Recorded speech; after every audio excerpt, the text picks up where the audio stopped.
ሰላም ጤና ይስጥልን እጅጉን የተወደዳችሁና የተከበራችሁ የአዲስ ስፖርት ቤተሰቦቻችን እንደምን አላችሁልን? ከእናንተው ከሆነው ከአዲስ ስፖርት የዩቲዩብ ቻናላችን አዳዲስ ስፖርታዊ ጉዳዮችን ልናካፍላችሁ እነሆ ዳግም ተገናኘን። ስለምታደምጡን፣ ስለምትከታተሉን ቆይታችሁ ከኛ ጋር ስለሆነ እጅጉን ከልብ አድርገን ነው የምናመሰግነው።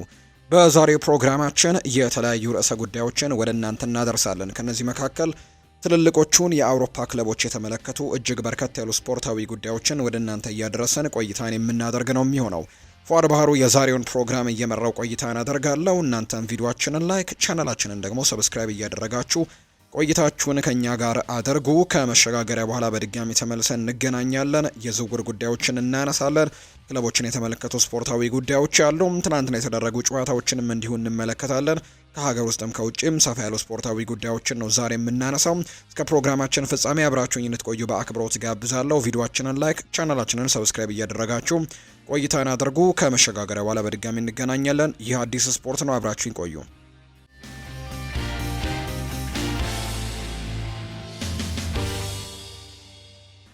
የሀገር ውስጥ ጉዳይ በማስቀደምን ጀምር ስለ ዳዊት ካሳው አንዳንድ ጉዳዮችን እንንገራችሁ።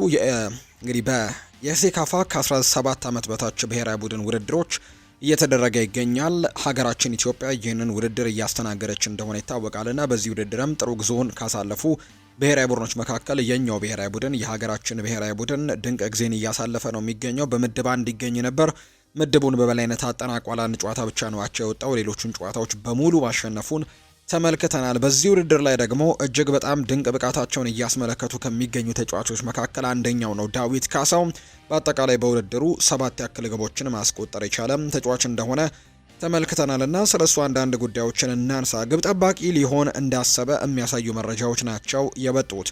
ይህ እንግዲህ ከሆነ 7 ዓመታት ናቸው የተቆጠሩት። የባህር ዳር ዩኒቨርሲቲ የስፖርት አካዳሚ ማህበረሰቡን ከሚያገለግልባቸው መንገዶች አንዱ የአካባቢው ማህበረሰብ ልጆችን ተሰጥኦ በመለየት አቅም ያላቸውን ወጣቶች በአካዳሚ ስር በማቀፍ ስልጠና መስጠት፣ ከዚያም ፈላጊ ክለቦች ሲመጡ ደግሞ ያለምንም ክፍያ እንግዲህ ማስተላለፍ ነው። በ2011 ክረምት ላይ ነበር ባህር ዳር ዩኒቨርሲቲ ስፖርት አካዳሚ የእግር ኳስ ክህሎት ያላቸውን ከ13 ዓመት በታች ታዳጊዎችን የመለመለው። ማስታወቂያ የሚያወጣው ከ400 በላይ ልጆችም ተመዘገቡ። ከተመለመሉት ውስጥ ደግሞ በባህር ዳር ከተማ የተወለደው ዳዊት ካሳው አንደኛው ነው። በወቅቱ ይህንን ምልመላ ያከናወኑት አሰልጣኝ ዳንኤል ጌትነት ዳዊትን እንግዲህ የመለመሉበትን ሂደትን ሲያስታውሱ አንድ ጥያቄ አለኝ፣ ግብ ጠባቂ ልሞክር እንዲያለኝ ይላሉ። በመጀመሪያው ዙር ምልመላ ጨርሰን ሁለተኛው ላይ እንግዲህ ኳስ ከልጆች ጋር ሲጫወት ተመለከትኩት። አስገራሚ ተሰጥኦ እንዳለው ተረዳው እና ከግብ ጠባቂነት ይልቅ ሌሎች ቦታዎች ላይ ቢጫወት የበለጠ ውጤታማ እንደሚሆን በማመን በዩኒቨርሲቲው አካዳሚ እንዲታቀፍ አደረኩት ሲሉ ዳንኤል ጌትነት ይናገራሉ። ከዚያም በዩኒቨርሲቲው ስር የሆነው ሆፕ ኢትዮጵያ ወይም ተስፋ ኢትዮጵያ ፕሮጀክት ሁለንተናዊ ድጋፍ እንደተደረገለት ዘመናዊ የእግር ኳስ ስልጠናም ትምህርትን እንዲያገኙ ተደርገዋል። በኋላም አካዳሚውን በጣም የሚኮራበት ተጫዋች ሆኗል ሲሉም ዳንኤል ይናገራሉ። በባህር ዳር ዩኒቨርሲቲ ለ5 ዓመታት ሲቆየም ዳንኤል ጌትነትና አሰልጣኝ አስካለ ማርያምም ተክሉ ክትትል ያደርጉለት ነበር። ስልጠናውንም ያሰሩት የነበሩት እነሱ ናቸው። በ2014 ዩኒቨርሲቲውን ወክሎ ቡድኑ አርባ ምንጭ ላይ ሲሳተፍም ዳዊት ካሳው ግሩም የውድድር ጊዜን ያሳለፈው እንዲያውም ከሳጥን ውጭ ግብ በማስቆጠርም ተሸላሚ ነበር። ያኔ ዳዊትን የሚፈልጉ ፕሮጀክቶች መታየት ጀመሩ። የአሁኑ የኢትዮጵያ እግር ኳስ ፌዴሬሽን ምክትል ፕሬዝዳንት ዳኛቸው ንገሩም ተጫዋቹን መከታተል ጀመሩ። የፓይለት ፕሮጀክት መምረጥን ለተስፈኛው አጥቂም ሌላ ተጨማሪ እድል ፈጥሮለታል። በ2015 ይርጋ ዓለም ላይ የተደረገው የታዳጊዎች ውድድርም ለዳዊት ካሳው የበለጠ የጠቀመው ነበር። ከዚያም ውድድር ነበር በ2016 ዓ.ም 3 ፖይንት አካዳሚን የተቀላቀለው። ወጣቱ አጥቂ መቀመጫውን በካፍ አካዳሚ ባደረገው 3 ፖይንት አካዳሚ ስልጠናውን እየተከታተለ ይገኛል። አሁን በኢትዮጵያ ወጣት ብሔራዊ ቡድን ውስጥም አስደናቂ ብቃቱን እያሳየ የሚገኘው ዳዊት በሴካፋ ከ17 ዓመት በታች ሻምፒዮና ላይ 7 ግቦችን አስቆጥሯል። ብዙ የሚያልመው ይህ ወጣት ተጫዋችም እንግዲህ ህልሙን መኖር ጀምሯል። ገና ከወዲሁም በብዙ ልቦች ውስጥም እየገባ እንደሚገኝ ነው መረጃው እየወጣም የሚገኘው። ወደ ውጭ ሀገር ስፖርታዊ መረጃዎቻችን በቀጥታ እንውሰዳችሁ። ማንቸስተር ዩናይትድን የተመለከቱ መረጃዎችን ወደ እናንተ እናድርስ። በክሪስታል ፓላስ እጅጉን የሚፈተነው ማንቸስተር ዩናይትድን እንመልከት። በፕሪሚየር ሊጉ በሳምንቱ መጨረሻ ከክሪስታል ፓላስ ጋር ወሳኝ ጨዋታ እንደሚያደርጉ ይታወቃል። የእሁዱ ተጋጣሚያቸው ክሪስታል ፓላስ በሜዳቸው ወደ ሴልኸርስት ፓርክ ተጉዘው ማንቸስተር ዩናይትድ ካሸነፉ 5 ዓመታት ተቆጥረዋል። ሴልኸርስት ፓርክ ላይ ዩናይትድ ካሸነፈ ወደ 5 ዓመታት ገደማ እንደሆነው ነው ቁጥሮች እያሳዩ የሚገኙትና ሴልኸርስት ፓርክ ላይ ማንቸስተር ዩናይትድ እንደሚከብደው የሚያሳዩ ነገሮች ናቸው እየተመለከትን የምንገኘውና በቀጣይ ደግሞ ወደዛው ወደ ሴልኸርስት ፓርክ አቅንቶ ነው ወሳኝ የሚባለውን ጨዋታ እንደሚያደርግ እየተገለጸ የሚገኘው ማንቸስተር ዩናይትድ ከክሪስታል ፓላስ ጋር ነው ጨዋታውን እንደሚያደርግ እየተገለጸ የሚገኘው።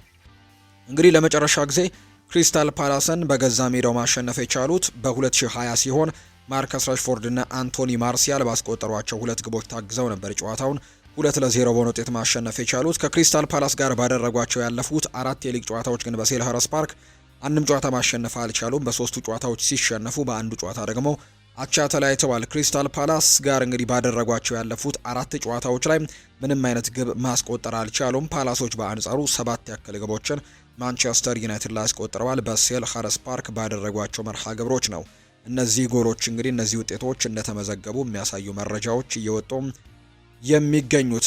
ሌላኛው የምናነሳው ጉዳይ ዩናይትድ ኢንቨስትመንቱን የሚቀጥል ይሆናል ተብሏል። ማንቸስተር ዩናይትድ በቀጣዮቹ የዝውውር መስኮቶች የሚያካሂዳቸውን ኢንቨስትመንቱን በተጠናከረ መልኩ እንደሚቀጥል የሚያሳዩ መረጃዎች አሉ። በጥር የዝውውር መስኮት ነገሮችን ባገናዘበ መልኩ ምናልባትም ዝውውሮች ሊኖሩ እንደሚችሉ መረጃዎች ወጥተዋል። ከዚህ በተጨማሪ ግን በክረምቱ የዝውውር መስኮት አሰልጣኝ ሩበን አሞሪም ከሚፈልጓቸውን ተጫዋቾች ለማምጣትም በከፍተኛ ደረጃ ኢንቨስት እንደሚደረግ ነው እየተገለጸ የሚገኘው። በተለይ በአማካይ ስፍራ ላይ ማንቸስተር ዩናይትድ ዝውውሮችን ያደርጋል ተብሎ ይታሰባል። ከነዚህ መካከል እነ ኤሊዮት አንደርሰን ይገኙበታል። ነገር ግን ኖቲንግሃም ፎረስት ይህንን ተጫዋች ላለመልቀቅ የሚያስበው አይነት ሀሳብ እንዳለ የሚያሳዩ መረጃዎች በትልቁ እየወጡ ይገኛሉ።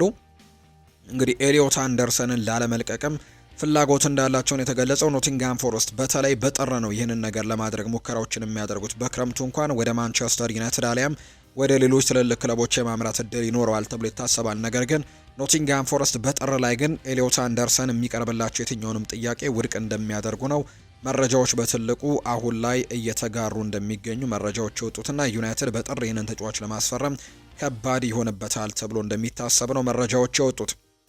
2 የሚሆኑ የማንቸስተር ዩናይትድ ተጫዋቾች በፕሪሚየር ሊጉ ለአንድ ጨዋታ ቅጣት ለመዳረግ ከጫፍ መድረሳቸው ተነግሯል። እነዚህ 2 ተጫዋቾች ብራዚላዊው አማካይ ካርሎስ ካሴሜሮ እና የመስመር ተመላላሹ ፓትሪክ ዶርጉ ናቸው። 2ቱ ተጫዋቾች በቀጣይ በሊግ አንድ የማስጠንቀቂያ ካርድ የሚመለከቱ ከሆነ የአንድ ጨዋታ ቅጣት እንደሚጣልባቸው ነው መረጃዎች እየወጡ የሚገኙት። አርሰናልን የተመለከቱ መረጃዎችን ደግሞ እናንሳ። ሪካርዶ ካላፊዮሪ ከመቃየሩ በፊት እያወራን ነበር። ልክ እንደገባ ወደ ክንፍ ሮጦ ኳስ አሻግሮ ጎል እንዲያስቆጥር አደረገ። እናም አንተ ምን መክረህ ነው የሚል ጥያቄ ለሚኬል አርቴታ ቀርቦለት ነበር። ትላንትና እንግዲህ ሪካርዶ ካላፊዮሪ 68ኛው ደቂቃ ላይ ተቀይሮ ወደ ሜዳ ገብቶ 69ኛው ደቂቃ ላይ አሲስት ማድረግ ችሏል። አንድ ጥሩ ኮስ ለኖኒ ማንዱዌኬ አድርጎ ኖኒ ማንዱዌኬ ኳስና መረብን ማገናኘቱን እናስታውሳለን እና ከዚህ ጋር በተያያዘ ነበር ጥያቄ የቀረበለትና አሰልጣኝ ሚኬል አርቴታም ይህን ነገር እንዲያደርግ እንደነገረው ነው የተገለጸው። እኔ የነገርኩት ይህን እንዲያደርግ ነው፣ ገብተህ ወደ ክንፍ ሮጠህ ኳስን አሻገር፣ ከዛም ደግሞ ወዲያውኑ ጎል እናስቆጥራለን ብዬ ነገርኩት ሲል ይናገራል አርቴታና ሪካርዶ ካላፊዮሪ ወዲያው ያን ነገር እንዳደረገው ነው መረጃዎች የወጡት።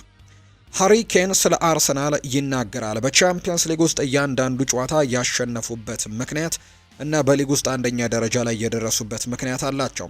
ጥሩ መዋቅር አላቸው። ከአንደኛ እስከ ሁለተኛ ኳሶችን ያሸንፋሉ። ስብስባቸው በጣም ጠንካራ ነው። በውድድሩ የመጨረሻ ደረጃዎች እንደገና እንደምናያቸው እርግጠኛ ነኝ። ስለዚህ ያንን በጉጉት እንጠባበቃለን ሲል ጭምር ነው ሃሪ ኬን የተናገረው።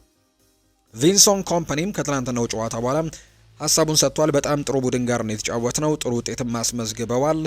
ስለዚህም ደግሞ እንኳን ደስ አላችሁ እላችኋለሁ። በተቻለ ፍጥነት በድጋሚ ከነሱ ጋር መጫወት እንፈልጋለሁ።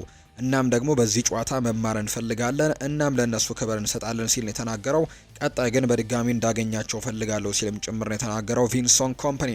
ሃሪ ኬን ይናገራል። ባለፉት 16 ዓመታት የፕሮፌሽናል እግር ኳስ ተጫዋች በነበርኩባቸው ጊዜያቶች ላይ እንደዚህ ያለ ከፍተኛ ጥራት ያለው ቡድን አይቼ አላውቅም። ምስጋና ለሚኬል አርቴታ ይሁንና በጣም ጥሩ ቡድን እንደሰሩ ተመልክቻለሁ ሲልም ጭምር ነው ሃሪ ኬን ስለ አርሰናል የዘንድሮ ጥራት እየተናገረ የሚገኘውና አርሰናል በጣም ጥሩ ቡድን ላይ እንደሆነ ጥሩ ነገር ላይ እንደሆነ ጭምር ነው ሀሳቡን እየሰጠ የሚገኘው ሃሪ ኬን። ሰር ጂናብሪም እንዲሁ ይናገራል። አርሰናል በጣም ጠንካራ ተጋጣሚ ነው። የተሸነፍንበት ምክንያት እነሱ ከኛ የተሻሉ ስለነበሩና ብዙ ሙከራዎችን ስላደረጉና ተጨማሪ ጎሎችን ስላስቆጠሩ ነው ሲል የቀድሞ የአርሰናል ተጫዋች እንደሆነ ይታወቃል። ሰርጂ ናብሪ ትላንትና እንግዲህ በጨዋታው ላይ የተሸነፍ ነው እንግዲህ እነሱ የተሻሉ እንቅስቃሴዎችን ስላደረጉ የተሻለ የጎል ሙከራዎችንም ስላደረጉ ለማሸነፍ ችለዋል ሲልም ጭምር ነው የተናገረው። ሊቨርፑልን የተመለከተ መረጃን እናንሳ። ሊቨርፑል ቀውስ ውስጥ አልገባም ብሏል ስቲቨን ጄራርድ ነው ይህንን ሀሳብ የሰጠው። የቀድሞ የሊቨርፑል ታሪካዊ ተጫዋች ስቲቨን ጄራርድ ሊቨርፑል አሁን ላይ ቀውስ ደረጃ ላይ እንዳልደረሰ ነው የተናገረው። ይሄ ቡድን ከ4 ወራት በፊት ሊጉን አሸንፏል ያለው ስቲቨን ጄራርድ አሁን በሊቨርፑል እየተፈጠረ ያለው ነገር ቀውስ አይደለም ሲልም የተናገረው። ሰበብ አይደለም፣ ነገር ግን ሁኔታውን ለመግለጽ ቀውስ የሚባለው ቃልን አልጠቀምም። ቀውስ ለመመለስም አመታት የሚያስፈልገው ሁኔታ ነው ሲል ጄራርድ ይናገራል። ሊቨርፑል እዛ ደረጃ ላይ አልደረሰም። ምርጥ ተጫዋቾች ያሉት ከወራት በፊት ሊጉን ያሸነፉ ተጫዋቾች ነው ያሉት። ስለዚህም ደግሞ አሁንም ጥሩ ነገሮችን ማድረግ የሚችል አይነት ቡድን ነው። ቡድኑ ችግር ላይ ነው ያለ ሲሆን አሰልጣኙ በፍጥነት መፍትሄ መፈለግ ይኖርበታል። ካልሆነ ግን ይሄ መፍትሄ የማይፈለግለት ከሆነ ግን በጣም ከባድ ሊሆንባቸው እንደሚችል አምናለሁ ሲልም ነው ስቲቨን ጄራርድ ሀሳቡን የሰጠው። ከርቲስ ጆንስም ሀሳቡን ሰጥቷል። አሁን ባለንበት ሁኔታ አስቸጋሪ ነገር ውስጥ ነንና መለወጥ ይኖርብናል ሲል ጭምር ነው ከርቲስ ጆንስ የተናገረው። ተቀባይነት የለውም፣ ቃላት እንኳን የለኝም። እንዴት እንግዲህ እንደዚህ ከሀዘን ያለፈ ስሜት ውስጥ ነኝ፣ ቃላትም የለኝም። እኔ ተጫዋችም ደጋፊም ነኝ። እንደዚህ አይነት መጥፎ የቡድን ጨዋታ ደግሞ አይቼ አላውቅም ሲል ይናገራል። አርነ ስሎት በአንጻሩ ስለ አሌክዛንደር ኢሳክ ተናግረዋል።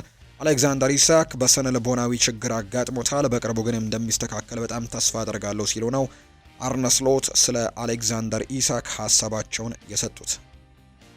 ሪያል ማድሪድን የተመለከቱ መረጃዎችን እናንሳ። ኬሊያን ኤምባፔ ጎሎችን አስቆጥሯል። በጨዋታው ግን ቪኒሲዮስን የሚያስደንቅ አቋምን ያስመለከተን ሁላችንም አንድ ላይ ይሄም ለቡድኑ ጠቃሚ ነው ሲል ሻቪ አሎንዞ ከጨዋታው በኋላ ተናግሯል። ቪኒ ጁኒየር በጣም ጥሩ የሚባል እንቅስቃሴን አሳይቷል ሲል ነው ሻቪ አሎንዞ የተናገረው።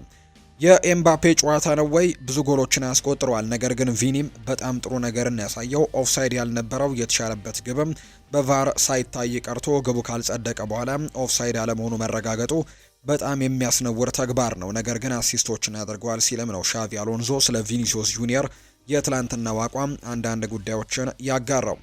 አልቫሮ ፈርናንዴስ ካሬራስ ከአንድ ቀን በፊት ይናገራል። አዎ የመሀል ተከላካይ ሆኜ መጫወት እችላለሁ፣ አሰልጣኝም በሚፈልገው ቦታ ላይ ሁሉም መጫወት እችላለሁ፣ በፈለገው ቦታ ላይ አለሁኝ ሲልም ነው አልቫሮ ካሬራስ የተናገረው። ኬሊያን ኤምባፔ ለሪያል ማድሪድ ግብ ባስቆጠረባቸው ጨዋታዎች ሪያል ማድሪድ ተሸንፎ የሚያውቀው አንድ ጨዋታን ብቻ ነው። 12ቱን ድል አድርጎ አንድ ሽንፈት ገጥሞታል። 13 ጨዋታዎች ላይ ኬሊያን ኤምባፔ ግብ አስቆጥሯል። ኬሊያን ኤምባፔ ለሪያል ማድሪድ ግብ በማያስቆጠርባቸው ጨዋታዎች ሪያል ማድሪድ በብዛት ነጥብ ይጥላል። አንድ ድል ነው ያሳካው፣ እንዲሁ አንድ ሽንፈትና 2 ደግሞ ያቻ ውጤቶችን የጣለበትን ውጤት ነው ያስመዘገበው። ከሰሞኑ በመገናኛ ብዙሃን ዘንድ አንተና በተመለከተ ሲወሩ ስለነበሩ ጉዳዮች የምትለው ነገር አለ ወይ ተብሎ ኤድዋርዶ ካማቪንጋ ጥያቄ ቀርቦለት ነበር። አዎ በፕሬሱ ከሰሞኑ ብዙ እየተወራ ነው። ሁሉንም ነገር አይቻለሁ። እነዚህ አይነት ነገሮችን በክፉ ጊዜም ከመቼውም ጊዜ በላይ አሰልጣኛችንን ለመርዳት አንድነት ያለው የመልበሻ ክፍል እንዲኖረን እንፈልጋለን ሲል ነው ኤድዋርዶ ካማቪንጋ ሀሳቡን እየሰጠ የሚገኘው። ሰሞኑን በተለይ እንግዲህ የሪያል ማድሪድ የመልበሻ ክፍል በጣም ታምሷል የሚሉ መረጃዎች በትልቁ ሲወጡ እንደነበር እናስታውሳለን። እንዲሁም ደግሞ ሻቪ አሎንዞ ላይም ጫናዎች በርትተዋል የሚሉ ዘገባዎች እንደወጡም ሰምተን ነበር። ከዛ በተጨማሪ ግን ሻቪ አሎንዞ እንዲለቅ ከሚፈልጉ ተጫዋቾች መካከልም ኤድዋርዶ ካማቪንጋም አለበት የሚል አይነት መረጃ ሲወጡ እንደነበር እናስታውሳለን። እና ከዚህ ጋር በተያያዘ ነው ሀሳቡን እየሰጠም የሚገኘው። ኬሊያን ኤምባፔም አዎ እርግጥ አሁን ላይ በጠቀስካቸው ጨዋታዎች ላይ ጎል ማስቆጠር አልቻልኩም ነበር ይላል። በሊቨርፑል በራዮ ቫይካኖና በኤልቼው ጨዋታ ላይ ጎል አላስቆጠርክም፣ ይህ ማለት ቡድኑ አንተ ላይ ጥገኛ ሆኗል ማለት ነው የሚል ጥያቄ ቀርቦለት ሲናገር ነው። እርግጥ ነው አሁን በጠቀስካቸው ጨዋታዎች ላይ ጎል ማስቆጠር አልቻልኩም፣ ነገር ግን ቡድኑ በአንተ ላይ የተመሰረተ ነው ማለት ሳይሆን ያሉብን እንግዲህ ያለበት ባለፉት ጨዋታዎች ላይ ባለማሸነፋችን ተጠያቂ ከሚሆኑት ሰዎች መካከል አንዱ እኔ ነበርኩ ማለት ነው። ምክንያቱም ሜዳ ውስጥ እስካሁን እስካለው ድረስም የኔ ኃላፊነት ጎል ማስቆጠር ነውና ይህንን ነገር ካላደረኩኝ እኔም ተጠያቂ መሆን ይኖርብኛል። ከዚህ ውጭ ግን ይህ ጥያቄ መጥፎ ነው፣ አክብሮት የጎደለው ይመስለኛል። እዚህ ቡድን ውስጥ እያንዳንዱ ሰው የራሱ የሆነ ኃላፊነት አለው። የኔም ስራ ጎሎችን ማስቆጠር ሊሆን ይችላል። ነገር ግን ማወቅ ያለብን ያለ እነዚህ ተጫዋቾች ጨዋታዎችን ማሸነፍ አንችልም ሲልም ነው የተናገረው ኬሊያን ኤምባፔ። ከሰሞኑ ከውጭ ብዙ ትችቶች ሲሰነዘርብህ ነበር ተብሏል ሻቪ አሎንሶ። እኔ አንተ ከምታስበው በላይ የተረጋጋው ሰው ነኝ፣ እንዲሁም ጀማሪ አይደለሁም። እናም ለእንደዚህ አይነት አጋጣሚዎች ደግሞ አዲስ አይደለሁም። ሪያል ማድሪድ ምን እንደሚፈልግም ጠንቀቅ ያውቃለሁ ሲል ነው ሻቪ አሎንሶ የተናገረው። በቡድኑ ድል በጣም ደስተኛ ነኝ። ለተገኙት 4ቱም ጎሎች የቡድኑ ድርሻ የላቀ ነበር። ከምንም በላይ ደግሞ አስፈላጊው ነገር ሪያል ማድሪድን ወደ አሸናፊነት መንገድ መመለስ ነበር፣ አድርገነዋል ብሏል ኬሊያን ኤምባፔ። ራሳችንን የአሰልጣኝ ቡድን አባላቱ እንዲሁም በአጠቃላይ ሰራተኞቹን መጠበቅ አለብን ብዬ አስባለሁ። እኛ ማድሪዳውያን አንድ ላይ በሆናችንን እንደምናሳያቸውም ተስፋ አደርጋለሁ። ሁላችንም በተመሳሳይ አቅጣጫ እየተጓዘን እንዳለንም እንዲሰማቸው እንፈልጋለን ብሏል ኤምባፔ። መርከቧ ውስጥ አንዳንድ ጊዜ አውሎ ንፋስ ሊከሰት ይችላል፣ ነገር ግን ማንም ከመርከቡ ሊዘል አይችልም። ዘንድሮ ዋንጫዎችን ለማሸነፍ ሁላችንም በአንድነት ጎዳና ላይ መቆም ይኖርብናል ሲልም ጭምር የተናገረው ኬሊያን ኤምባፔ። የሳምንቱ ምርጥ ተጫዋች ማን ይሆናል? ባለፉት 2 ቀናት በተካሄዱ የአውሮፓ ቻምፒየንስ ሊግ መርሃ ግብሮችን ተከትሎ የሳምንቱ ምርጥ ተጫዋች እጩዎች ይፋ ተደርገዋል። በዚህ መሰረትም 4 ጎሎችን ያስቆጠረው ኬሊያን ኤምባፔ እንግዲህ ከሪያል ማድሪድ እንግዲህ እሱም የተካተተ ተጫዋች እንደሆነ የተመለከትነው ነው። ከዛ በተጨማሪ የፓሪስ ሰን ዠርሜኑ ቪታኒሃም እንዲሁ አለበት። ሃትሪክ መስራቱን እናስታውሳለን። በዚህ ሳምንት ፒየር-ኤመሪክ ኦባሜያንግ ከኦሎምፒክ ደ ማርሴይና ሴርሁ ጉራይሲ ከቦሩሲያ ዶርትመንድ በእጩነት መቅረብ የቻሉ ተጫዋቾች እንደሆኑ ነው የተገለጸው። ዌስሊ ሽናይደር ስለ ጆዜ ሞሪኒዮ ይናገራል። በእግር ኳስ ሙያዬ በጣም እንግዲህ አስከፊው ቅጽበት ከሪያል ማድሪድ መልቀቄ ነው። ከሪያል ማድሪድ ጋር መልቀቄ ጋር የተያዘ ነበር። የውርደት ስሜት ነበር የተሰማኝ። ወደ ስልጠና ቦታ ሲሄድም ሎከሬ ባዶ ሆኖ አገኘሁት። ሁሉም እቃዎቼ ተጥለው ነበር። ወደ ፕሬዝዳንቱ ቢሮ ሄጄ ያነጋገርኩት፣ ጊዜ አልሰጠኝም። በቀላሉ አንተ ከእቅዳችን ውጪ ነህ፣ ቻምፒየንስ ሊግ ማሸነፍ እንፈልጋለን አሉኝ። ከቢሮ ስወጣም እንዲህ አልኩት፣ ሚስተር የትም ቦታ ብሄድ የምጫወተው ለማሸነፍ እንደሆነ ይወቁልኝ። ከ2 ቀን በኋላ ሞሪኒዮ ደወለልኝ። ቁጥሬ ከቲቪው ያገኘ ይመስለኛል፣ ምክንያቱም ከዚያ በፊት በግሌ አላውቀው ነበር። እንዲህ አለኝ፣ ዌስሊ ሽናይደር በዚህ ያለህበት ሁኔታ ከባድ እንደሆነ አውቃለሁ። ወደ ኢንተርናና አብረን ሁሉንም ነገር እናሸንፋለን አለኝ። ሞሪኒዮ ገና በመጀመሪያው ንግግሩ ወደድኩት። በቡድን ውስጥ ካሉት በጣም አስፈላጊ ተጫዋቾች መካከል አንዱ እንደሆንኩና አብረንም ቻምፒየንስ ሊግን እናሸንፋለን ብሎ አረጋገጠልኝ።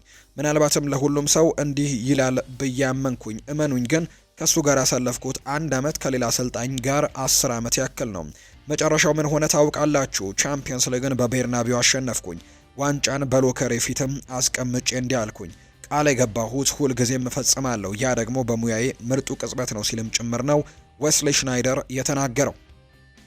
ካራገር ይናገራል። ሲቲ መሃሉ ጠንካራ አይደለም። ምርጥ በረኛ፣ ምርጥ ተከላካዮችና ሃላንድ አሉት። ነገር ግን መሃል ሜዳ ላይ ትልቅ ክፍተት አለ። እንደ ኒውካስል ዩናይትድ ወይም ደግሞ አርሰናል ያሉ በቴክኒክም ሆነ በአካል የሚበልጧቸው ቲሞችን ሲያገኙ ይቸገራሉ። እናም ጉንዶዋንና ደብሮይና በቴክኒካቸው በጣም ምጡቅ የሆኑ አማካዮች ከክለቡ ከለቀቁ በኋላ እነሱን መተካት አልቻሉም። በአጠቃላይ ሲቲ ዘንድሮ ኮንሲስተንት የሆነ ፐርፎርማንስን ማሳየት ያልቻለው ጠንካራ አማካዮች ስለሌሉት ነው ሲል ጄሚ ካራገር ሀሳቡን እየሰጠም ይገኛል።